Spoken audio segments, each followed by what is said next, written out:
Are we not paying taxes as a citizen? They're going out. The government is doing us wrong. Yeah, that's you see. Our children. Those are your own words. Okay, my own words. Yeah. Yes. The government is getting a lot of taxes from us. Today we are on tourism and education. Yes, yes. Do you know how much revenue does this Machine Falls get in a day? I don't have that statistic. I'll tell you. We are still on a topic of education. Yes. This game park gives us a lot of revenue. Where does it go? They tell us this education is a UPE. Universal primary education. It's supposed to be totally free. Everything that the students or the people's needs or wants must be got from there, from the school. But they're doing the opposite. Now, our teachers are struggling to make the pupils pass very well. So they are trying to bring now their own ideas, like in order to make our students perform, or pupils to perform. These are the things we ought to do as parents. We support the government, since the government has failed to deliver. But then to the extent of, okay, like it reaches a moment that, like for instance in Junam here, we have out of 100% of the parents who are sending their kids to school, at least 40%, or even not even 40, I can say 30, can manage to pay tuition for all time. We have around 60% or 70% who can never afford. Okay, they used to afford to some extent. They used to.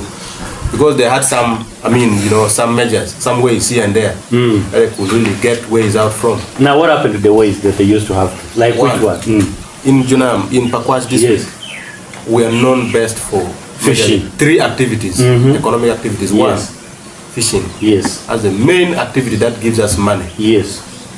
Most of these top government officials, the leaders and those ones working, they were paid using this. The river. Are you getting something? Yes. The second economic activity is farming. Yeah. If I can tell you, in Junam, we have actually a place called Palango. Yes. It's actually now it was our food basket. The whole the whole West Nile. People could come as far as Mbale, Kenya, to come and purchase food from here. Cassava and other stuff, maize, you get. But today, as we talk, they are grabbing the land. You know who? They're bringing for us people here that these are our brothers of Asholi, and yet the same thing is happening in Asholi. Whom should we question? So, we are trying to say the sources of economy, the sources of income that our people were relying on to pay tuition for their children has already been dismantled. You're bringing people to bathe them on the water, but you're expecting them to take their children to school. You're expecting someone to take his child to school, and yet you've grabbed his only source of, he has been farming and getting some money at least. Let me ask you, why the beating on water? Okay, the government came up with a policy. The Fishing and Aquaculture Act. Yes. That hinders people from fishing using, limit people from using specified fishing nets. Yes. Like not below 8 certain inches. 8 inches. 8. Isn't that so huge? Like it's small. It's there. Okay, it's not small, it's not big, it's there. Okay. Their main reason, according to the documents, I've been going to the documents, is saying they do not want this catching of the smaller fish. Yes. We have the nang. There is one called Okwaki. Yes, Okwaki. Okay. But now, as we always say, that we are not opposition, but we are an option. An option. We always give them an option, or we ask them. Since when? By the way, my friend, ever since we were born up to date, did you ever see any nang growing past that size. They're always this size. They're always trying this size here.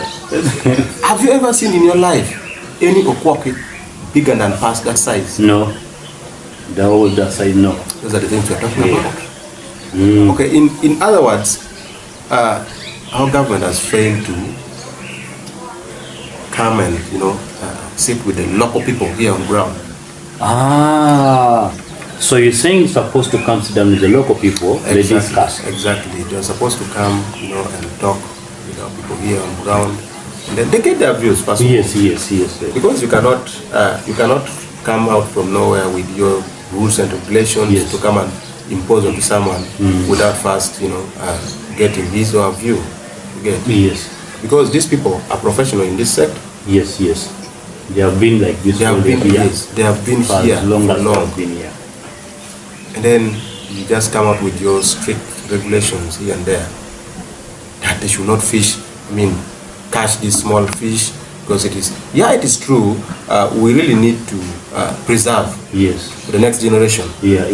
But sincerely speaking, we cannot, because you're saying this nang is small. This fish called nang, the botanical name is Anestis. Anestis. Never had that kind of a term. Okay. Yeah. So we are saying that instead of coming to beat our people or to arrest them, why don't you go and stop the factories and the industries producing the fishing nets in Kampala? Just stop them. They have to stop those. Withdraw their licenses, stop them from producing it. But again, you're leaving them that side, but coming to affect the common man here. I get it clear.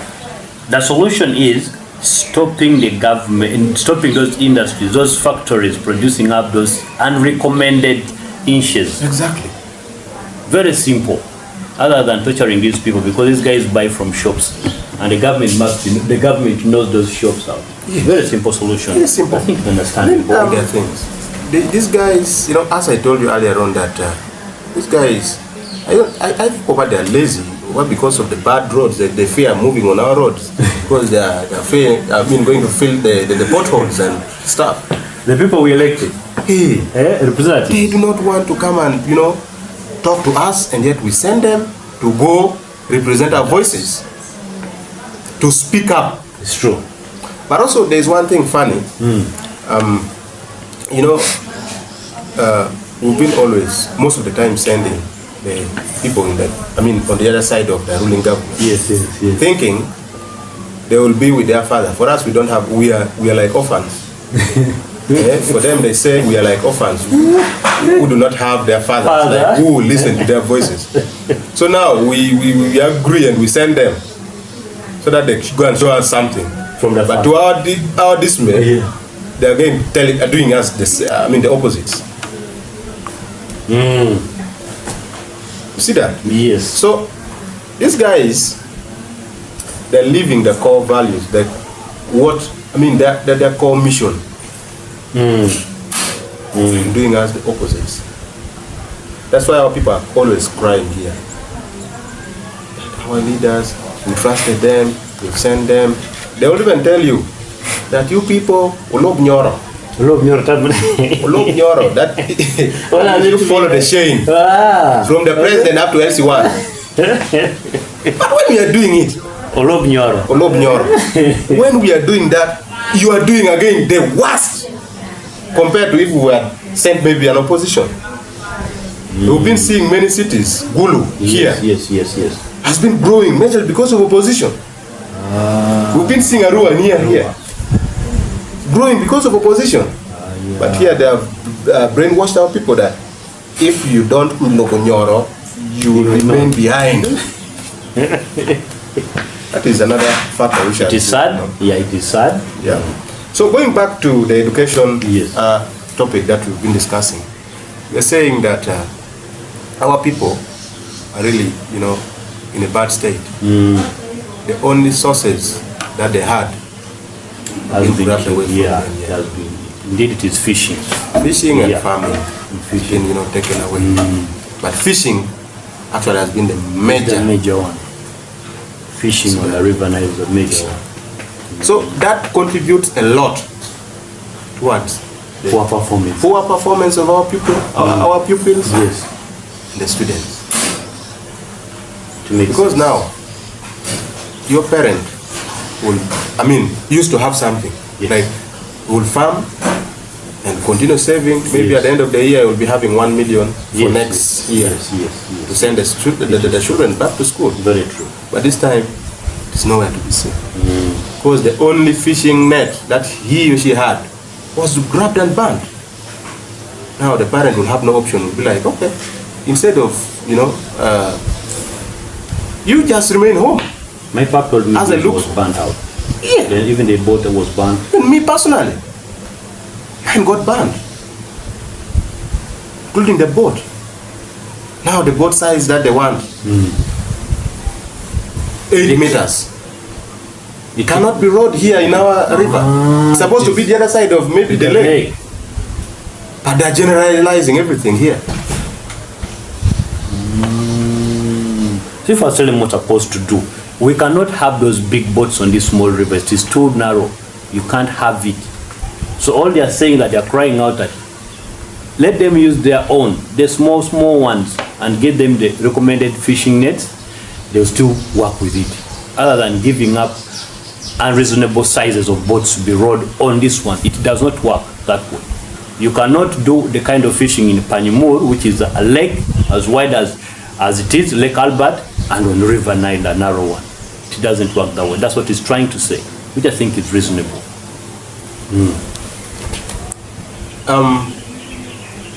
Then another thing, like coming to arrest you, like you, for example, you're having your boat, you're rowing on the river, trying to fish, and then they come and arrest you. They're arresting so many people the other side, that side. They're arresting here. So many people are being arrested. By the way, for your information, we've lost most people on this river simply because of that. Someone is fishing very well, comfortably, then you'll hear the sound of the engine, commonly known as motor. Motor, people jumping. Because of fear. Because once they arrest you, man, those guys can beat you as if you're maybe grabbing their father's land. Serious beating. Beating you from here up to where they're taking you. Now, if you want your boat, you must pay money. They reached an extent of even giving their contacts to people. The next time when you arrest, we are not going to give it. You should keep now this number. It's happening. That when we arrest you, you just. And it's happening on this river. It was happening. At least during these elections, the president came out saying we should withdraw. Let's withdraw these guys. I hear last time they sat and the whole team was withdrawn and they just brought in another team. So after this election, I was telling people, this time round, you expect the most cruel one. Why? Goodness, why? You know the name they have given the new team? 155 Battalion. It means being cruel. 155 Battalion. Just know, these things, they're not new. We've been seeing them. All of these things are politicized. Sorry, it's painful. It's painful. Sorry for that. Those are some of the things our people are really passing through life. So it's causing a lot of failures. It is contributing to one of the factors of failure, according to me.